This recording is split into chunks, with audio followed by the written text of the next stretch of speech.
Hi guys, welcome back to my channel. അപ്പൊ ഇന്ന് എന്റെ കൂടെ ഉള്ളത് എന്റെ മാമാണ്, എന്റെ ഉമ്മയുടെ സഹോദരനാണ്. അപ്പൊ മാമായുമായിട്ടുള്ളൊരു ഇന്റർവ്യൂ ആണ് ഞാൻ നടത്താൻ പോകുന്നത്.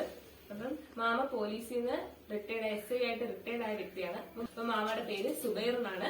അപ്പം മാമയായിട്ടുള്ള കുറച്ച് കാര്യങ്ങൾ പറയാം. മാമ എന്നാണ് സർവീസിൽ കയറിയത്? ആദ്യമായിട്ട് സർവീസിൽ കയറിയതാണ്. എന്തായാലും നമ്മുടെ കൂട്ടത്തിൽ നിന്ന് ഒരു ആങ്കർ ഇതുപോലെ ഉണ്ടായതൊരു ഭാഗ്യമായിട്ടാണ് കരുതുന്നത്. ഞാനിവിടെ എത്തിയപ്പോഴത്തേക്ക് എന്നെ പിടിച്ചെടുത്ത് ഇന്റർവ്യൂ ചെയ്യത്. എന്തായാലും എല്ലാവർക്കും നമസ്കാരം. എന്റെ പേര് സുബൈർ അബ്ദുൽ കരീം. ഞാന് പോലീസ് ഡിപ്പാർട്ട്മെന്റിൽ നിന്ന് SI ആയി റിട്ടയർഡ് ചെയ്ത ആളാണ്. 1983 ഡിസംബർ 7-ാം തീയതിയാണ് ഞാൻ പോലീസിൽ കയറുന്നത്. തിരുവനന്തപുരം SIP ക്യാമ്പിലായിരുന്നു ആദ്യത്തെ ട്രെയിനിങ്ങും കാര്യങ്ങളുമൊക്കെ. തുടർന്ന് കൊല്ലം ജില്ലയിൽ എയർ ക്യാമ്പിലേക്ക് ട്രാൻസ്ഫറായി വന്നു. അവിടുന്ന് ലോക്കൽ പോലീസ് സ്റ്റേഷനിലൊക്കെ ജോലി ചെയ്തു. അവസാനം കുളത്തൂപ്പുഴ എന്റെ മദർ സ്റ്റേഷനിൽ തന്നെ 2.5 വർഷത്തിൽ കൂടുതൽ SI ആയിട്ട് തന്നെ ജോലി ചെയ്യാൻ സാധിച്ചു. വളരെ സന്തോഷത്തോടുകൂടി 2016 റിട്ടയർഡായി. ഇപ്പം സ്വസ്ഥം ഗ്രഹഭരണം ഇങ്ങനെ കഴിയുകയാണ്. അപ്പൊ ആദ്യം മാമ എങ്ങനെയാണ് ഈ ഫിസിക്കൽ ടെസ്റ്റും എക്സാമും ഒക്കെ നടന്നാണ് കയറിയത്? അന്നത്തെ കാലത്ത് എങ്ങനെയായിരുന്നു ടെസ്റ്റ് ഒക്കെ? അന്നത്തെ കാലത്തൊക്കെ പറഞ്ഞാൽ ഇപ്പോഴത്തെ തലമുറയ്ക്ക് അത് ഒരു അതിശയമായിട്ട് തോന്നും. ഞങ്ങളെ ആദ്യം റിട്ടൺ ടെസ്റ്റ് കഴിഞ്ഞിട്ട് സ്പോർട്സ് കൊല്ലം ആശ്രാമ ഗ്രൗണ്ടിൽ വെച്ചായിരുന്നു.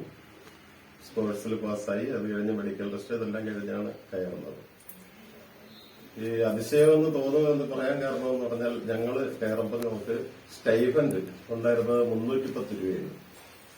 310 രൂപയ്ക്ക് പോലീസ് ഡിപ്പാർട്ട്മെന്റിൽ കയറിയ ആളാണ് ഞാൻ.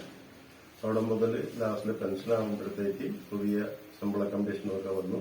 ഏതാണ്ട് 55,000 രൂപ ശമ്പളത്തോടു കൂടിയാണ് പെൻഷൻ ആകുന്നത്. അന്നത്തെ കാലത്ത് ട്രെയിനിങ് ഒക്കെ എങ്ങനെയായിരുന്നു? ഇന്നത്തെ പോലെ അതേ ഇതൊക്കെ തന്നെയായിരുന്നു. ട്രെയിനിങ് എന്ന് പറഞ്ഞാൽ armed police battalion, SIP, MSP, KAP first second, ഇങ്ങനെ ആംഡ് പോലീസ് ബറ്റാലിയന്റേതായിട്ട് നമുക്കൊരു അന്ന് IG ആണ്, DGP ആയി റിട്ടയർ ചെയ്ത KJ ജോസഫ് സാറായിരുന്നു IG. അദ്ദേഹം പട്ടാളത്തിൽ നിന്ന് ഇതിലേക്ക് വന്നയാളാണ്, നമ്മുടെ കേരള പോലീസിൽ വന്നയാളാണ്. അപ്പൊ കറക്റ്റ് പട്ടാള ചിട്ടയായിരുന്നു. അന്ന് ഞങ്ങൾ അനുഭവിച്ച ആ ട്രെയിനിങ്ങിന്റെ ബുദ്ധിമുട്ട് കാര്യങ്ങളൊന്നും ഇന്ന് തലമുറ ഒന്നും അത്രയും അനുഭവിച്ചിട്ടുണ്ടാവില്ല എന്നാണ് ഞാൻ കരുതുന്നത്. പറയാൻ കാരണമെന്ന് പറഞ്ഞാൽ ഒരു 5-7 വർഷത്തോളം, മിനിമം 5 വർഷത്തോളമെങ്കിലും പോലീസ് ഡിപ്പാർട്ട്മെന്റിൽ പ്രത്യേക റിക്രൂട്ട്മെന്റോ കാര്യങ്ങളോ നടക്കാതിരുന്നിട്ട് അത് കഴിഞ്ഞിട്ട് നടന്ന റിക്രൂട്ട്മെന്റിലാണ് ഞങ്ങൾ കയറുന്നതും ട്രെയിനിങ് ആരംഭിക്കുന്നത്. ആ സമയത്ത് വളരെ സ്ട്രിക്റ്റ് ആയിട്ടുള്ള ട്രെയിനിങ്. ആ ട്രെയിനിങ് സമയത്ത് SIP ക്യാമ്പിൽ തന്നെ ഞങ്ങൾ 200 പേരാണ് ആദ്യം 2 കമ്പനി, E&F കമ്പനി എന്ന് പറയുന്ന 2 കമ്പനിയിലായിട്ട് ജോയിൻ ചെയ്യുന്നത്.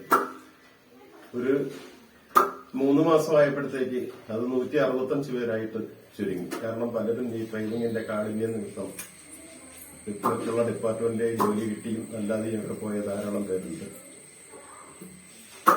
ആ വിഷമസന്ധികളെല്ലാം തരണം ചെയ്തിട്ട് മറ്റ് KAP അങ്ങനെയുള്ള ആംഡ് ബറ്റാലിയനിലുള്ള പോലീസുകാർ ഉൾപ്പെടെ 3000 പോലീസുകാർ ഒരുമിച്ചായിരുന്നു പാസിംഗ് ഔട്ട്. തൃശൂർ രാമവർമ്മ ക്യാമ്പിൽ വെച്ച് പാസിംഗ് ഔട്ട് നടക്കുന്ന സമയത്ത് ഈ പാസിംഗ് ഔട്ടിന്റെ അവസാനം നമ്മുടെ ഇതിലെ സഹ എന്ന് പറയും, എല്ലാ പോലീസുകാരെയും എടുത്തിട്ടുണ്ട്. നമ്മുടെ ബഹുമാനപ്പെട്ട KJ ജോസഫ് IPS അവർ ഒരു പ്രസംഗം നടത്തുകയുണ്ടായി. അതിൽ അദ്ദേഹം പറഞ്ഞത്, നിങ്ങൾ ട്രെയിനിങ് സമയത്ത് ഒരുപാട് കഷ്ടപ്പെടുത്തി, ഒരുപാട് ബുദ്ധിമുട്ടിയിട്ടുണ്ട്. അത് തീയിൽ കുരുത്താലേ വെയിലത്ത് പാടാതിരിക്കുകയുള്ളൂ. അതുകൊണ്ടാണ് നിങ്ങളെ ഇത്രയും കഷ്ടപ്പെടുത്തുന്നത്. നിങ്ങൾ ഡ്യൂട്ടിയൊക്കെ 24 hours ഡ്യൂട്ടിയൊക്കെ ചെയ്യുമ്പോൾ നിങ്ങൾ ക്ഷീണിക്കാൻ പാടില്ല. അതുകൊണ്ടാണ് നിങ്ങളെ ഇത്രയും കടുപ്പിച്ച് ട്രെയിനിങ് ഒക്കെ ചെയ്യിച്ചത് എന്ന് പറഞ്ഞ് ഞങ്ങൾക്ക് വളരെ ഊർജ്ജസ്വലമായ രീതിയിലൊരു സംഭാഷണമൊക്കെ നടത്തിയപ്പോൾ ഞങ്ങളെ ട്രെയിനിങ്ങിന്റെ ആ ടൈമിലുണ്ടായിരുന്ന ബുദ്ധിമുട്ടും കാര്യങ്ങളും ഒക്കെ നമ്മൾ നടന്നു വളരെ സന്തോഷത്തോടുകൂടി ആ പാസിംഗ് ഔട്ട് കഴിഞ്ഞു. ഏറ്റവും വലിയ രസം എന്ന് പറഞ്ഞാൽ പാസിംഗ് ഔട്ടിന് തൊട്ട് മുമ്പായിട്ട് SIP ക്യാമ്പ് പേരൂർക്കട, അവിടെ നിന്നും കന്യാകുമാരി 103 കിലോമീറ്റർ ഒരു നൈറ്റ് വാക്കിംഗ് ഉണ്ടായിരുന്നു. തോക്കും ഒക്കെ ചുമന്നുകൊണ്ട് നമ്മൾ ഈ 103 കിലോമീറ്റർ കന്യാകുമാരി വരെ നടന്നതാണ്. അത്രയും കഷ്ടപ്പാടൊന്നും ഇന്നത്തെ പോലീസുകാർ അനുഭവിക്കുന്നില്ല എന്ന് തോന്നുന്നു. ഇതൊക്കെയാണ് ആ ട്രെയിനിങ് സംബന്ധിച്ചുള്ളത്. സോറി, പേരൂർക്കട SIP ക്യാമ്പിൽ നിന്നും കന്യാകുമാരി വരെ 103 കിലോമീറ്റർ നടന്നു. അത് കഴിഞ്ഞിട്ട് 2 ദിവസം കഴിഞ്ഞപ്പോ 2 നൈറ്റാണ് നടത്താൻ, ഒരു പകല് റെസ്റ്റ്. ഒരു ഓഡിറ്റോറിയത്തിൽ നമ്മളെ പകല് റെസ്റ്റ് ചെയ്തു, വീണ്ടും നൈറ്റിൽ നടന്നു. അങ്ങനെയൊക്കെ രസകരമായ സംഭവങ്ങളൊക്കെ ഉണ്ട്. അന്ന് ഗ്യാങ് ബാങ്ജി IPS എന്ന് പറയുന്ന അദ്ദേഹമായിരുന്നു നമ്മുടെ കമാൻഡന്റ്. അതൊക്കെ ഒരു ചരിത്രമാണ്, തുടർന്നുള്ള സഭകളിൽ പറയാം. രണ്ടാമത് SIP ക്യാമ്പിൽ നിന്ന് കൊല്ലം AR ക്യാമ്പിലേക്ക് ട്രാൻസ്ഫർ ആയി.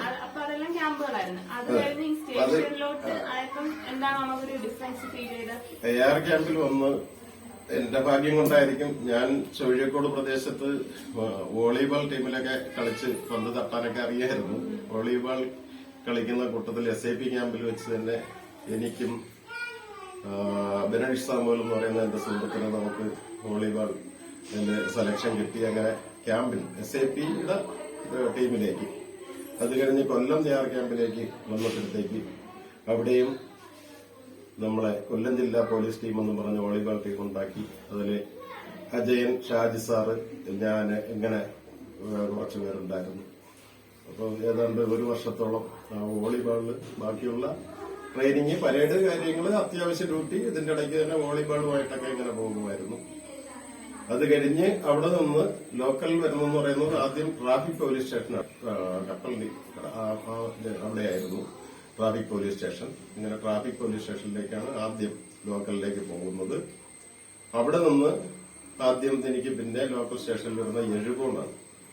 എഴുകോൺ വന്ന് 40-45 ദിവസം എഴുകോൺ പോലീസ് സ്റ്റേഷനിൽ ജോലി ചെയ്തു. അത് കഴിഞ്ഞ് യഥാർത്ഥത്തിൽ ലോക്കൽ സ്റ്റേഷനിൽ നിന്ന് എനിക്ക് പറയാൻ വെക്കുന്നത്, അത് കഴിഞ്ഞ് നേരെ ട്രാൻസ്ഫർ ആവുന്നത് തെന്മല പോലീസ് സ്റ്റേഷനിലേക്കായിരുന്നു. തെന്മല പോലീസ് സ്റ്റേഷനിൽ അവിടെ എത്തുമ്പോഴത്തേക്ക് സുലൈമ സാറ് അങ്ങനെ തുടങ്ങി എനിക്ക് പരിചയക്കാരുണ്ടായിരുന്നു. അതുപോലെ നമ്മുടെ സ്വന്തം നാട്ടുകാരനായ നമ്മളെ മുരളി സാറ്, അദ്ദേഹം ഫോറസ്റ്റ് ഡിപ്പാർട്ട്മെന്റിൽ DFO പെൻഷനായി. ഇപ്പൊ അദ്ദേഹം ജീവിച്ചിരിപ്പില്ല. അദ്ദേഹമൊക്കെ അവിടെ ഉണ്ടായിരുന്നു. ആ സമയത്ത് തെന്മല വരുമ്പോൾ നല്ല ജാളിയായിട്ട് തന്നെയാണ് അവിടെ ഡ്യൂട്ടി നോക്കാൻ സാധിച്ചത്. ബുദ്ധിമുട്ടുകളൊക്കെ ഒരുപാട് ഉണ്ടായിരുന്നെങ്കിലും കൂട്ടുകാരൊക്കെ ഉള്ള ഒരു സന്തോഷത്തിൽ തന്നെയാണ് അന്ന് ജോലി നോക്കിയിട്ടുള്ളത്. ഞാന് ട്രാഫിക്, എഴുകോണ്, തെന്മല, കടയ്ക്കൽ, കുളത്തൂപ്പുഴ, ഇത്രയും പോലീസ് സ്റ്റേഷനിൽ പല ടൈമിലായിട്ട് ജോലി ചെയ്തു. ലോക്കൽ സ്റ്റേഷനിൽ എങ്ങനെയാണ്. ഇതിന്റെ ഇടയിൽ മാമ ഒരു 5 വർഷത്തെ ലീവ് എടുത്ത് ഗൾഫിൽ പോയിട്ടുണ്ടായിരുന്നല്ലേ? ഇതിനിടയ്ക്ക് കടയ്ക്കൽ പോലീസ് സ്റ്റേഷനിലായിരിക്കുമ്പോഴത്തേക്ക് 5 വർഷത്തെ ലീവ്, സ്പെഷ്യൽ ലീവ് എടുത്തിട്ട് വിദേശത്ത് പോയി, ദുബൈയില്. അപ്പം അവിടെ ചെന്നിട്ട് റാസൽ കൈമേൽ എന്റെ ഭാര്യ സഹോദരന്റെ കടയിലായിരുന്നു ജോലി. 5 വർഷത്തോളം, 5 വർഷം പൂർണ്ണമായിട്ടും 5 വർഷം അവിടെ ജോലി ചെയ്തു. പ്രൊമോഷൻ ടൈം ആയി എന്ന് അറിയിച്ചപ്പോഴും തിരിച്ച് വിസ ക്യാൻസൽ ചെയ്ത് ഒന്ന് ജോലി ചെയ്യുകയാണ് ചെയ്തത്. അപ്പൊ ഈ പോലീസ് ലൈഫും ആ ഒരു 5 വർഷമാണ് ഈ പ്രവാസി ലൈഫും തമ്മിലുള്ളൊരു വ്യത്യാസം, നമുക്ക് ഏതാണ് നല്ലതെന്ന് തോന്നിയത്? പ്രവാസി ലൈഫ് അതൊരു പ്രത്യേക ഇതാണ്. നമ്മുടെ എന്റെ അനുജന്മാരും ഒക്കെ വിദേശത്ത്, ജ്യേഷ്ഠനും ഉണ്ടായിരുന്നു. പക്ഷെ പ്രവാസികളുടെ ജീവിതം എന്ന് പറയാൻ ഇത്രയും കഷ്ടപ്പാടെന്നുള്ളത് പോലീസിലെ കഷ്ടപ്പാടിന്റെ അത്രയും വന്നില്ലെങ്കിൽ പോലും നമ്മുടെ സ്വന്തം നാടും വീടും കുടുംബക്കാരെയൊക്കെ ഇല്ലാതെ അവിടെ പോയി ഒറ്റയ്ക്ക് ജോലി ചെയ്യാന്ന് പറയുന്നത് വലിയ ബുദ്ധിമുട്ട് തന്നെയാണ്. ഞാനവിടെ പോയി വിസയെല്ലാം അടിച്ചു. 8 മാസം കഴിഞ്ഞപ്പോഴത്തേക്ക് എനിക്ക് വയ്യെന്ന് പറഞ്ഞ് തിരിച്ച് ഇനി നാട്ടിലേക്ക് കയറി വന്നതാണ്. ഡ്യൂട്ടിയിൽ ജോയിൻ ചെയ്യാം എന്ന് കരുതിയിട്ട് എന്റെ അളിയൻ നാസറുദ്ദീൻ, അദ്ദേഹം കുടുംബസമേതം നാട്ടിലേക്ക് വന്നിട്ട് ഇങ്ങനെ കുറെ കാര്യങ്ങളൊക്കെ പറഞ്ഞ് ഉപദേശിക്കുകയൊക്കെ ചെയ്ത്. അപ്പൊ അന്ന് ഞാൻ വീട് വെച്ചതിന്റെ ഇതിൽ കുറെ കടമുണ്ടായിരുന്നു. അപ്പം കാര്യങ്ങളൊക്കെ പറഞ്ഞപ്പോഴത്തേക്ക് വീണ്ടും ഞാൻ തിരിച്ചു പോവുകയാണ് ചെയ്തത്. പ്രവാസി ജീവിതം വലിയ കഷ്ടപ്പാടാണ്. അതിനേക്കാൾ കഷ്ടപ്പെടാണ് പോലീസിലെ ജീവിതവും. പക്ഷെ പോലീസിൽ നമ്മളുടേതായ രീതിയിൽ ജോലി ചെയ്യുകയാണെങ്കിൽ, കാരണം ഞാനത് പറയാൻ കാരണം എന്ന് പറഞ്ഞാൽ എനിക്ക് ഒരു PR ഒരു പണിഷ്മെന്റോ അങ്ങനെ ഒന്നും ഭാഗ്യം കൊണ്ട് കിട്ടിയിട്ടില്ല എന്നതാണ് ഏറ്റവും മികച്ച കാര്യം. അതുപോലെ തന്നെ ഞാൻ ഇത്രയും ലോക്കൽ സ്റ്റേഷനിലായാലും എയർ ക്യാമ്പിലായാലും വേറെ സ്പെഷ്യൽ ഡ്യൂട്ടി ഒന്നും ചെയ്തിട്ടില്ല. എങ്കിലും ഒരു ലാത്തി ചാർജിൽ പോലും പങ്കെടുക്കാത്ത വ്യക്തിയാണ് ഞാൻ. ഡ്യൂട്ടിയിൽ ആയിരിക്കുന്ന സമയത്ത്, ലാത്തി ചാർജ് നടന്ന സമയത്ത് പോലും ഞാൻ ആഹാരം കഴിക്കാൻ പോയ സമയത്താണ് ലാത്തി ചാർജ് നടക്കുന്നത്. നമ്മുടെ നീണ്ടകര വെടിവെപ്പൊക്കെ നടന്ന ആ സംഭവത്തിൽ. അപ്പൊ അങ്ങനെയൊക്കെയുള്ള ഭാഗ്യങ്ങളുണ്ടായി. ആരെയും ഉപദ്രവിക്കേണ്ടി വന്നിട്ടില്ല. ഭാഗ്യം കൊണ്ടാണ്. ഇത് കഴിഞ്ഞ് തിരിച്ചു വന്ന് ജോയിൻ ചെയ്തപ്പോ മാമക്ക് വീണ്ടും റീസ്റ്റാർട്ട് ചെയ്യാൻ എന്തെങ്കിലും ബുദ്ധിമുട്ടുണ്ടായിരുന്നോ? ഇല്ല, ഞാന് തിരിച്ചു വന്ന് ജോയിൻ ചെയ്യുന്ന സമയത്ത് ഹെഡ് കോൺസ്റ്റബിൾ ആയിട്ട് വന്ന് ഒരാഴ്ചക്കകത്ത് ഹെഡ് കോൺസ്റ്റബിൾ ആയിട്ട് പ്രൊമോഷനായി. ഈ 5 വർഷം അവിടെ പോയില്ലായിരുന്നു മാമ, കിട്ടി കൂടെ ഹയർ പോസ്റ്റിൽ നിന്ന് റിട്ടയർഡ് ആവായിരുന്നല്ലേ? ഇല്ല, ഞാൻ ആ പ്രൊമോഷൻ ടൈമിൽ ജോയിൻ ചെയ്തതുകൊണ്ട് പ്രൊമോഷനെ ബാധിച്ചിട്ടില്ല. സാമ്പത്തികമായിട്ടുള്ള ഇൻക്രിമെന്റ് കാര്യങ്ങൾ അങ്ങനെയുള്ള ബുദ്ധിമുട്ടും ഉണ്ടായിട്ടുണ്ട്. ഇപ്പൊ പെൻഷനിൽ ഒരുപാട് പൈസ കുറവുണ്ട്. എന്റെ ബാച്ചിലുള്ള ഉദ്യോഗസ്ഥർ വാങ്ങിക്കുന്നതായിട്ട് ഏതാണ്ട് 7,000 രൂപയോളം എനിക്ക് കുറവുണ്ട്. അങ്ങനെ ഒരു ബുദ്ധിമുട്ടുണ്ടായിട്ടുണ്ട്. ഈ പണ്ടത്തെ പോലീസുകാരുടെ ജീവിതവും ഇപ്പോഴത്തെ പോലീസുകാരുടെ ജീവിതവും തമ്മിൽ വ്യത്യാസം ഉണ്ടാവുന്നു.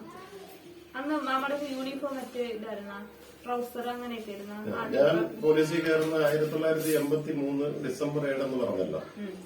ആ കാലഘട്ടത്തില് പഴയ യൂണിഫോമാണ്. കൂമ്പൻ തൊപ്പിയും ഹാഫ് നിക്കറും ഇങ്ങനെയൊക്കെ ആയിരുന്നു. നിങ്ങളെ ട്രെയിനിങ് കഴിഞ്ഞ ആ സമയത്ത് ഇത് പാന്റും ഇപ്പോഴത്തെ യൂണിഫോമായി മാറി. പാന്റ് ധരിക്കാം എന്നുള്ള ഒരു ലെവലിലേക്ക് വന്നു. ഇതൊരു വലിയ കാര്യമായിരുന്നു. അങ്ങനെ ഒരു മാറ്റം കേരള പോലീസിലുണ്ടായത് വളരെ ഉചിതമായൊരു തീരുമാനമായിരുന്നു. അന്നത്തെ സർക്കാരിന്റെ ഒരു തീരുമാനമായിരുന്നു.